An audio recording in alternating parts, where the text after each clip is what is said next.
Y nosotros le voy a pedir que abra su Biblia, por favor, en la primera carta del apóstol Juan, primera de Juan, capítulo 3. No el Evangelio, sino primera de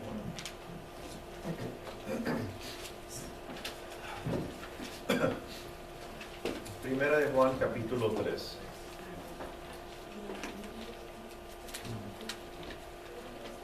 Quiero que mantenga en mente estas preguntas, inclusive algo de lo que mencionaba en el inicio del servicio. Primera de Juan. Primera de Juan, capítulo 3. Mantenga en mente estos puntos. ¿Es usted nacido de nuevo? ¿Tiene la certeza? ¿Está inseguro de ello? Mencionaba esta mañana que cuando uno es salvo, ¿verdad? La persona que ha nacido de nuevo ha sido renovada espiritualmente. ¿Ah? Y ahora entonces es hijo de Dios por el derecho de este nuevo nacimiento. ¿Sí? Pero ahora la pregunta es, y este es el tema que tenemos el día de hoy en esta escritura, ¿cómo enfrentan su pecado los que han nacido de nuevo? ¿Qué es lo que Juan nos dice en ellos? Ellos pecan, ellos no pecan, son perfectos, no son perfectos. ¿Qué es lo que Juan nos dice a través de esta escritura? ¿Cómo enfrentan su pecado los que han nacido de nuevo? Y vamos a empezar a leer Primera de Juan, capítulo 3, versículo 1. Vamos a estar leyendo del 1 al 10. Amén. Primera de Juan 3, 1 dice: Mirad cuán gran amor nos ha otorgado el Padre, para que seamos llamados hijos de Dios. Y eso somos, dice. Por esto el mundo no nos conoce, porque no le conoció a Él. Amados, ahora somos hijos de Dios, y aún no se ha manifestado lo que habremos de ser. Pero sabemos que cuando Él se manifieste, seremos semejantes a Él, porque le veremos como Él es. Y todo el que tiene esta esperanza puesta en Él, se purifica, así como Él es puro. 4. Todo el que practica el pecado, practica también la infracción de la ley, pues el pecado es infracción de la ley. Y vosotros sabéis que Él se manifestó a fin de quitar los pecados, y en Él no hay pecado. Todo el que permanece en Él no peca. Todo el que peca ni le ha visto ni le ha conocido. 7. Hijos míos, que nadie os engañe. El que practica la justicia es justo, así como Él es justo. El que practica el pecado es del diablo, porque el diablo ha pecado desde el principio. El Hijo de Dios se manifestó con este propósito, para destruir las obras del diablo. Ninguno que es nacido de Dios practica el pecado, porque la simiente de Dios permanece en él y no puede pecar porque es nacido de Dios. Número 10. En esto se reconocen los hijos de Dios y los hijos del diablo. Todo aquel que no practica la justicia no es de Dios, tampoco aquel que no ama a su hermano. Amén. Amén. Mira, a través de esta primera carta del apóstol Juan, los lectores son descritos de varias maneras, podría decir de varias maneras interesantes. La primera, ellos eran creyentes, ¿sí? Esta carta fue escrita a creyentes, a cristianos nacidos de nuevo, ¿sí? Ellos eran creyentes. Segundo, ellos conocían la verdad espiritual, ¿ah? Y tercero, estaban en peligro de amar el mundo y de ser indiferentes a otros cristianos necesitados, ¿ah? Por sobre todo, Juan consideraba que los incrédulos, ¿sí? Todos aquellos no creyentes, Juan consideraba que los incrédulos no debían estar en la familia de Dios. Así que lo que hace él es que él acentúa, enfatiza la doctrina de la regeneración, el nuevo nacimiento. Y él desea que sus lectores entonces estén seguros, escúcheme muy bien, él desea que sus lectores estén seguros de que ellos realmente están en la familia de Dios, ¿verdad? Y una vez que el nacimiento es confirmado en sus vidas, la conducta entonces dentro, ¿verdad?, de la familia de Dios necesita ser descrita. El tema que abordaremos hoy es cómo las personas que han experimentado el milagro del nuevo nacimiento lidian con su propia pecaminosidad a medida que tratan de vivir en la total certeza de su salvación. Voy a repetir el tema que abordamos: cómo las personas que han experimentado el milagro del nacimiento, del nuevo nacimiento, tratan con su propia pecaminosidad a medida que tratan de vivir en la total certeza de su salvación. Es decir, cómo lidiamos con el conflicto entre la realidad del nuevo nacimiento por una parte y nuestro pecado continuo por otra parte. ¿Cómo equilibramos el peligro de perder la certeza de la salvación? No estoy diciendo de perder la salvación, ¿ok? De perder la certeza de la salvación y sobre todo el peligro de presumir tal vez haber nacido de nuevo cuando no sea cierto. Aún más, ¿cómo podemos disfrutar entonces la certeza de haber nacido de nuevo y a la vez no tomar tan a la ligera la pecaminosidad de nuestras vidas que está en conflicto con nuestro nuevo nacimiento? ¿Sí? Todo eso es lo que vamos a ver. Mire, la primera carta de Juan, más que ningún otro libro, creo yo, de la Biblia, parece ser diseñada para ayudarnos, sobre todo en esta batalla diaria y práctica como creyentes, en la vida del creyente. Consideremos, por ejemplo, la Escritura, y todo va a ser base de Escritura. Primera de Juan, y aquí lo tenemos, Primera de Juan 5, versículo 13, él enfatiza, dice, estas cosas, dice Juan, y lo tenemos aquí para que lo pueda ver, estas cosas os he escrito a vosotros, dice Juan, que creéis, ¿sí? Que creéis en el nombre del Hijo de Dios. ¿Para qué? Para que sepáis que tenéis vida eterna. ¿Sí? Este libro es escrito, dice, para ayudar prácticamente a los creyentes, para que tengan la certeza total de que han nacido de nuevo. Es decir, que tienen una nueva vida espiritual en ellos que nunca morirá. Juan quiere que nosotros, Dios mismo quiere que nosotros experimentemos algo en esta carta, algo que nos dé la profunda seguridad de que hemos pasado de muerte a vida. ¿Ah? Y es precisamente lo que nos dice, vea el 1 Juan 3:14, lo que dice, sabemos que hemos pasado de muerte a vida, ¿por qué? Porque amamos a los hermanos. ¿Sí? El amor de nosotros es diferente, amamos las almas, amamos a nuestro enemigo. ¿Ah? Ahora, en las mismas palabras de Jesús, Jesús dijo en Juan 5:24, él dijo, en verdad os digo, el que oye mi palabra y cree al que me envió, tiene vida eterna y no viene a condenación, sino que ha pasado de muerte a vida. Las mismas palabras de Juan. ¿Sí? Así que eso es lo importante. Tanto Juan, el apóstol Juan, como mismo Jesús, desean que los creyentes, ¿sí? Los verdaderos creyentes, sepamos que ya pasó la condenación, que ya pasó la muerte. ¿Sí? Voy a repetir esto. El mismo Juan, el mismo Jesús desean que los verdaderos creyentes sepamos, tengamos ya este entendimiento de que ya pasó la condenación, de que ya pasó la muerte. ¿Por qué? Porque nuestro juicio ocurrió cuando Jesús fue juzgado en nuestro lugar. ¿Sí? Y nuestra muerte ocurrió cuando Jesús murió en nuestro lugar. Por tanto, entonces, la nueva vida está en nosotros que hemos creído. Y esta vida no puede perecer, no puede ser quitada, es eterna. Es eterna. Esta es la certeza que Jesús y el apóstol Juan quieren para nosotros. Por esa razón nos dice Juan, 1 Juan 5:13, estas cosas os he escrito a vosotros. ¿Sí? A vosotros, dice, ¿para qué? Para que sepáis, para que entiendan que tenéis ya, dice, la vida eterna. Ahora, pero, y aquí está el pero, algo está ocurriendo en las iglesias a las que Juan escribe, y él está, pudiera decir, profundamente preocupado, ¿sí? Porque lo que ocurre amenaza con destruir esta certeza, ¿sí? En la vida de los creyentes.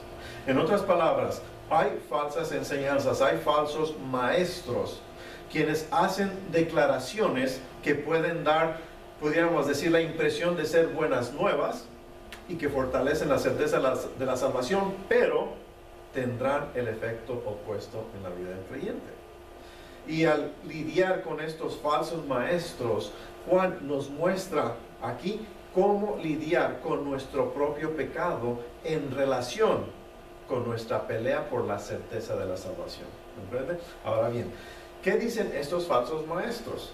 Primero, estos falsos maestros decían que el Hijo de Dios, preexistente Jesucristo, no había venido en carne, ¿sí? O sea, ellos no creían en la total unión del Hijo de Dios preexistente con una naturaleza humana, ¿sí? Como la nuestra. No creían. Así que por ello, esto es lo que Juan claramente dice acerca de ellos. Primera de Juan 4, versículo 1 al 3, dice 4:1. Dice, amados, les dice Juan, no creáis a todo espíritu, dice, sino probad los espíritus para ver si son de Dios. Dice, porque muchos falsos profetas han salido al mundo. 2, en esto conocéis el Espíritu de Dios. Dice, todo espíritu que confiesa que Jesucristo ha venido en carne es de Dios. Y el versículo 3 dice, y todo espíritu que no confiesa a Jesús no es de Dios. Y este es el espíritu del anticristo, del cual habéis oído que viene y ahora ya está en el mundo. Ahora, mire, hay mucho de lo que pudiéramos hablar acerca de esta temprana herejía, pero solo quiero enfocarme en un aspecto, ¿sí? Estos falsos maestros, estas falsas enseñanzas, ¿qué hacían? Separaban a Cristo de la carne, o sea, del cuerpo. Dice, por ejemplo, veamos el versículo de 1 Juan 4:2, dice Juan, todo espíritu, enfatiza, que confiesa que Jesucristo ha venido en carne, es de Dios, ¿sí? Entonces, a estos falsos maestros, no les gustaba la idea del Cristo preexistente unido a la carne humana, ¿verdad? Ahora, ¿por qué es tan importante aquel conflicto para nuestro tema de hoy?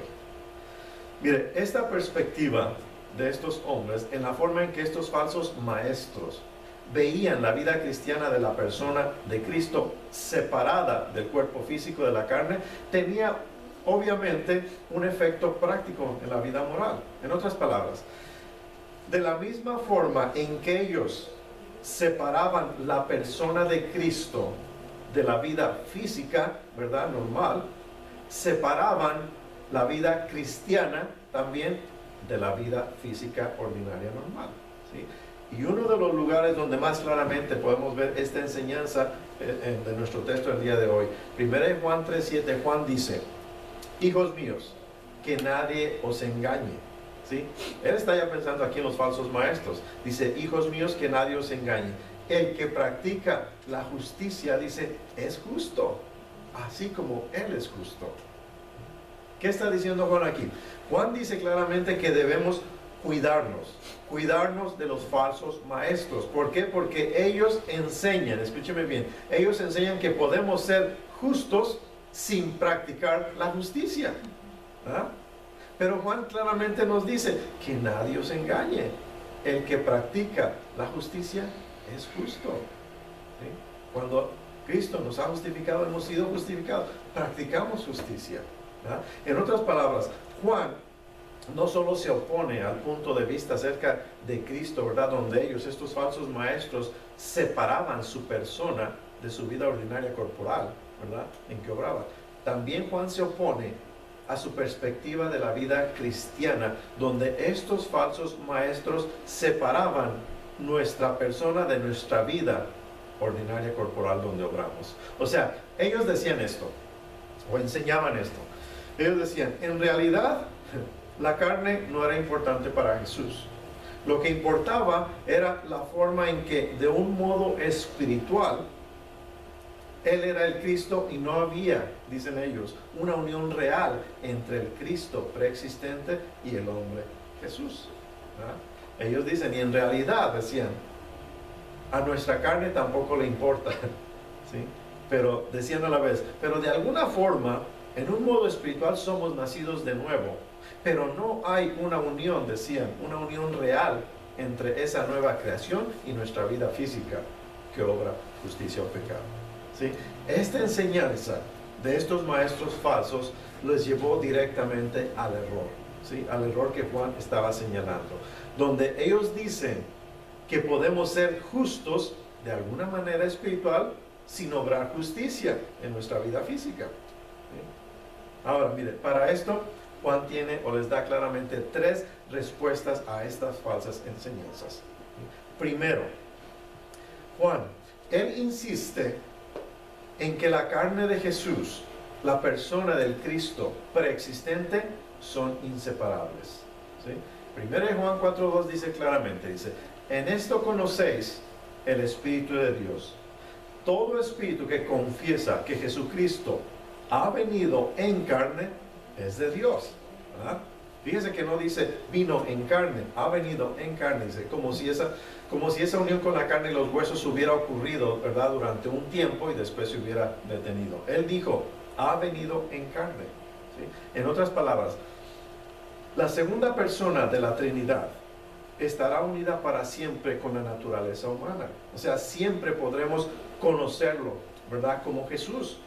Uno como nosotros diríamos, pero infinitamente superior a nosotros, ¿verdad? Como dice Pablo, el primogénito entre muchos hermanos, ¿verdad?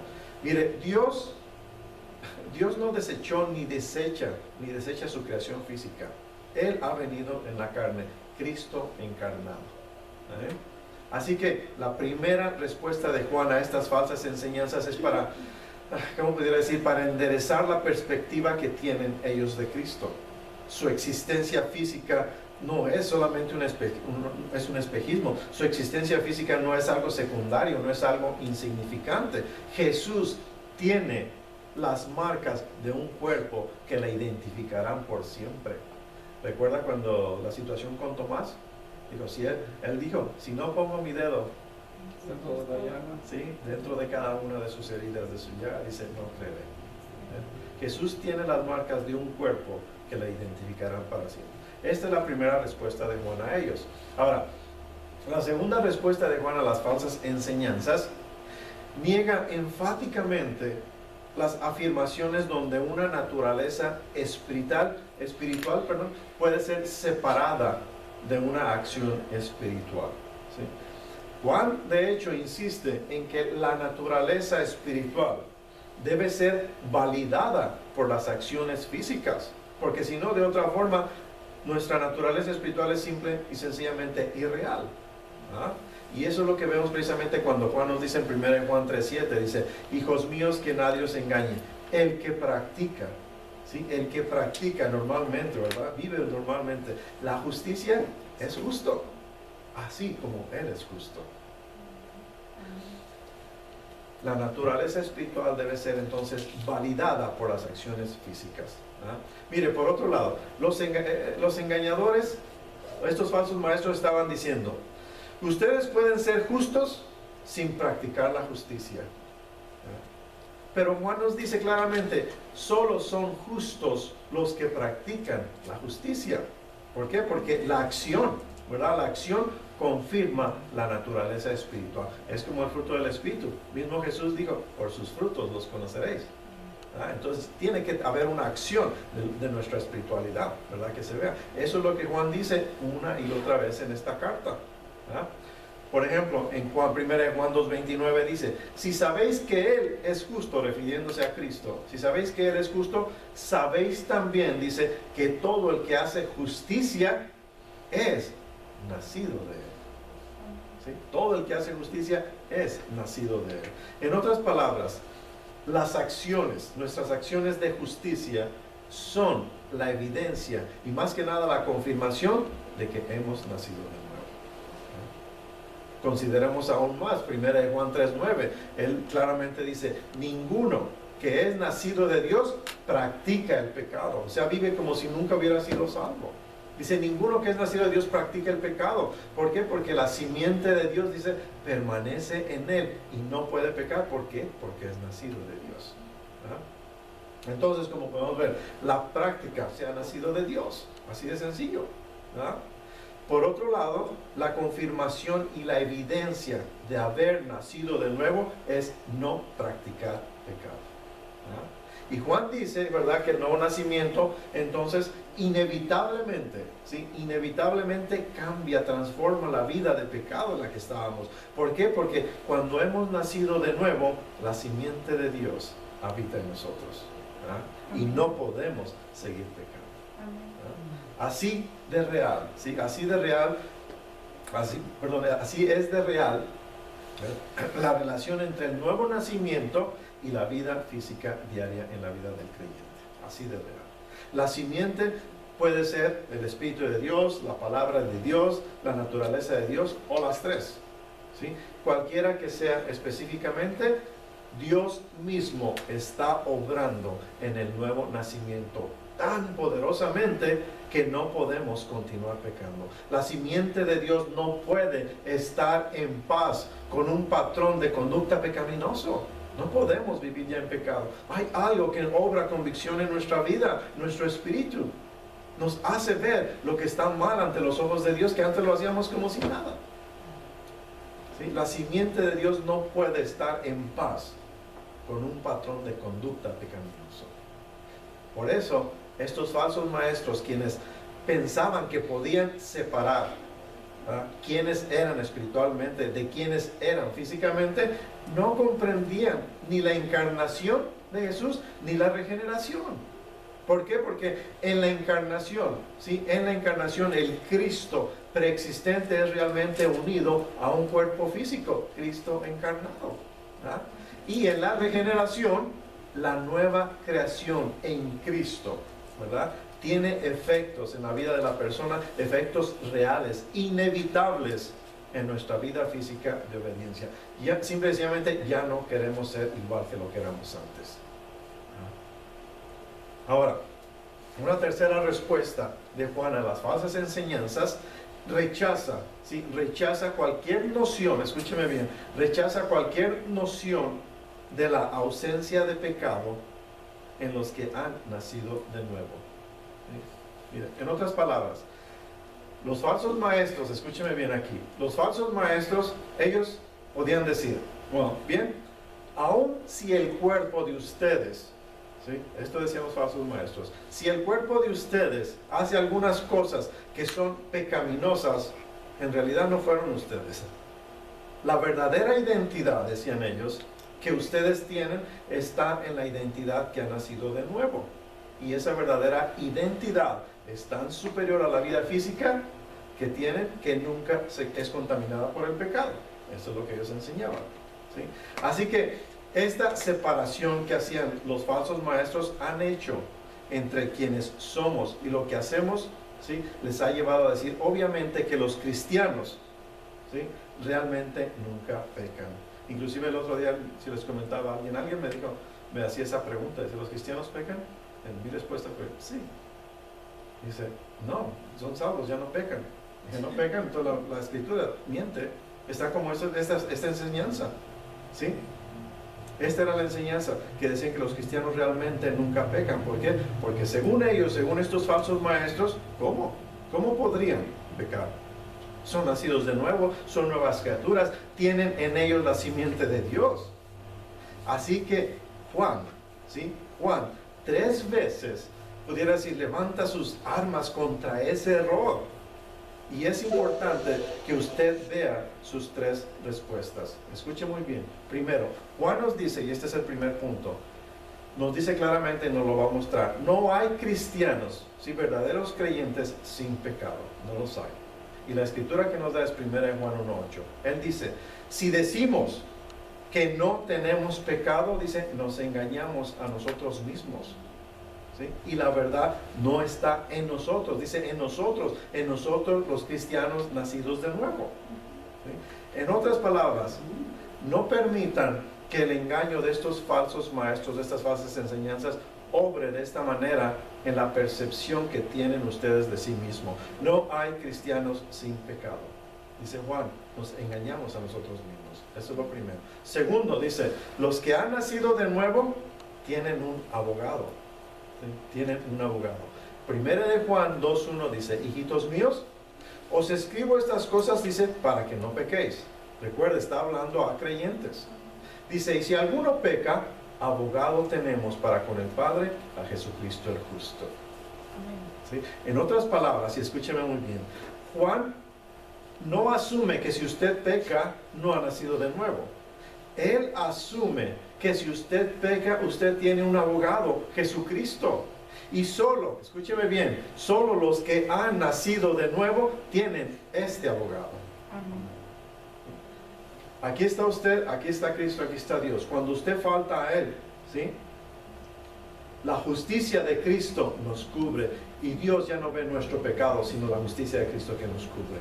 Pero nuestro espíritu, ¿verdad? La simiente que hay en nosotros nos lleva al arrepentimiento, a buscar ese perdón. No podemos vivir como creyentes en pecado, por más pequeñito que sea, por una pequeña mentira. En otras palabras, miren, como decía, Juan asume que si usted peca, tiene un abogado, Jesucristo. Y solo, repito, los que han nacido de nuevo tienen ese abogado. ¿Okay? Ahora, hay una tercera respuesta de Juan. Hay pecado que no lleva a muerte. ¿Sí? Hay pecado que no lleva a muerte. Primera de Juan 5, versículos 16 y 17 dice, si alguno ve a su hermano, recuerda, hermanos, son creyentes, si alguno ve a su hermano cometiendo un pecado que no lleva a la muerte, pedirá, dice, y por él Dios dará vida a los que cometen pecado que no lleva a la muerte. Dice, hay un pecado que lleva a la muerte. Yo no digo que deba pedir por este. Toda injusticia es pecado. Y hay pecado, dice, que no lleva a la muerte. Fíjese en esta última cláusula que dice, hay pecado que no lleva a la muerte. Y es por esta razón que usted ve a su hermano cometiendo pecado. Él es su hermano en Cristo. Ha nacido de nuevo, pero está pecando. ¿Cómo es posible? Porque hay pecado que no lleva a la muerte. Yo no creo que Juan esté pensando en tipos de pecados específicos, sino en grados de profundidad de esos pecados y de persistencia habitual, ¿sí? De vivir constantemente en ellos. ¿Sí? Así que, entonces, aquí es la pregunta. ¿Cómo enfrentan su pecado los que han nacido de nuevo? ¿Sí? Ahora llegamos a la pregunta que formulamos al comienzo.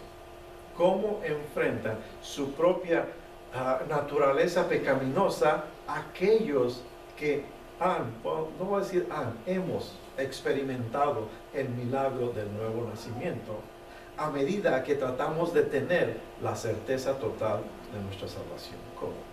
Mi respuesta es, usted enfrenta su pecado, enfrentamos nuestro pecado como creyentes utilizando precisamente las enseñanzas de Juan. Primero, Juan advierte contra la hipocresía. ¿Sí? Juan advierte contra la hipocresía. O sea, el reclamar haber nacido de nuevo cuando nuestras vidas dicen lo contrario. ¿Sí? Que no es verdad que hemos nacido de nuevo. ¿Sí? Y por otro lado, Juan también se goza con el abogado que tenemos, ¿verdad? Y la propiciación de Cristo por los pecadores. Entonces la pregunta es, o las preguntas serían, ¿cómo utilizamos estas verdades en nuestra vida como creyentes? ¿Cómo utilizamos las advertencias de que podemos engañarnos a nosotros mismos? Aún más, ¿cómo utilizamos la promesa que nos dice, si alguno peca, abogado tenemos? ¿Cómo? La evidencia de nuestro nuevo nacimiento, escúcheme bien, depende de cómo funcionen estas verdades en nuestras vidas. ¿Sí? La evidencia. Y creo que así es como funcionan si es que hemos nacido de nuevo. Primero, escapando de la presunción. ¿Sí? Escapando del orgullo, yendo hacia el abogado. ¿Sí? En otras palabras, mire, y escúcheme bien, si usted se desliza hacia una forma de pensar frívola, recuerde, usted como creyente, nacido de nuevo, ¿sí? Si usted se desliza hacia una forma de pensar frívola, una forma de pensar descuidada, presuntuosa, acerca de su propia pecaminosidad, usted comienza a esquivar, a evitar el tema de la santidad o a ser indiferente, ¿sí? O si es santo o es mundano. Usted deja de vigilar sus malas actitudes y comportamientos y comienza a acomodarse, por decir, a patrones de conducta pecaminosa, ¿sí? Entonces, cuando la persona que ha nacido de nuevo experimenta este desliz, la verdad que nos da Juan en 1 Juan 3:9, cuando dice, ninguno que es nacido de Dios practica el pecado, porque la simiente de Dios permanece en él y no puede pecar porque es nacido de Dios. Esta verdad, ¿sí? Esta verdad tiene el efecto por el Espíritu Santo de mostrarle el peligro de su condición, de modo que esta persona, ¿qué hace? Va hacia su abogado, hacia su propiciación y busca de misericordia y perdón y justicia. ¿Entiende? Ya no puede quedarse en esa condición. Hay algo que lo impulsa a humillarse ante el Señor. ¿Qué es lo que hace esa persona? Lo que hace es que confiesa su pecado y es limpiado. Y su amor, otra vez por Cristo, es renovado. Se restaura la dulzura de esa relación, ¿sí? Y el odio del pecado y el gozo del Señor se vuelve con su fuerza. ¿Sí? Es el primero. Segundo, otra respuesta que da es escapando de la desesperación. Una vez más, yendo al abogado. ¿Sí? O sea, si usted se está hundiendo en el temor, si usted se está hundiendo en el temor, en el desánimo, y aún desespera de su justicia, su amor por las personas y su lucha contra el pecado no es lo suficientemente buena, y su conciencia le condena y sus propias obras le parecen tan imperfectas que nunca podrán demostrar, ¿cree usted que usted ha nacido de nuevo? Cuando la persona que ha nacido de nuevo experimenta esta situación, la verdad que nos dice Juan en 1 de Juan 2:1 tiene el efecto por el Espíritu de rescatarle de esa desesperación, que nos dice, hijitos míos, ¿sí? Note, Juan quiere ser cariñoso con sus conciencias. Hijitos míos, si alguno peca, recuerden, abogado tenemos para con el Padre, a Jesucristo el justo.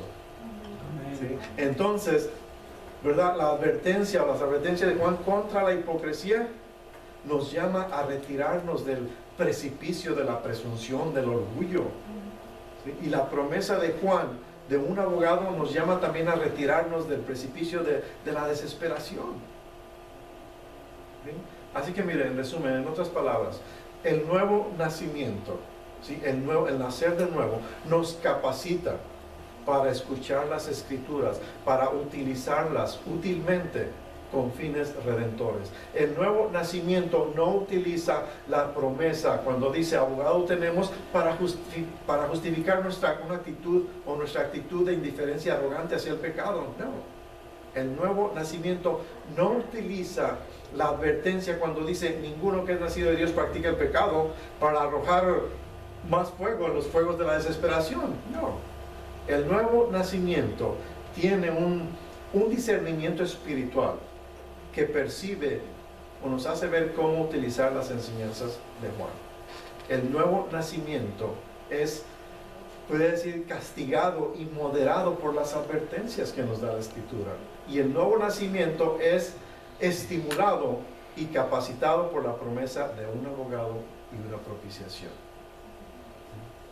Así que, créame, mi oración es, quiera el Señor, ¿sí? Quiera el Señor confirmar el nuevo nacimiento en cada uno de ustedes que ha nacido de nuevo, por medio de estas respuestas, ¿verdad?, que nos da Juan a través de la palabra de Dios. Quiere el Señor permitirles aceptar toda la advertencia, ¿verdad?, como el consuelo, y darles más que nada el uso espiritual apropiado para preservar toda la certeza que debemos tener de nuestra salvación. ¿Sí? Pablo nos dice, de modo que si alguno está en Cristo, nueva criatura es. Amén. Pero debemos creerlo, debemos tener esa certeza. Esta mañana decía que si usted nunca ha confiado en el Señor Jesucristo, ¿verdad?, como su Salvador, considere dar al Espíritu Santo, ¿sí?, la oportunidad mientras Él le habla a su corazón. Hágalo esta mañana, hágalo esta mañana. Vamos a ponernos de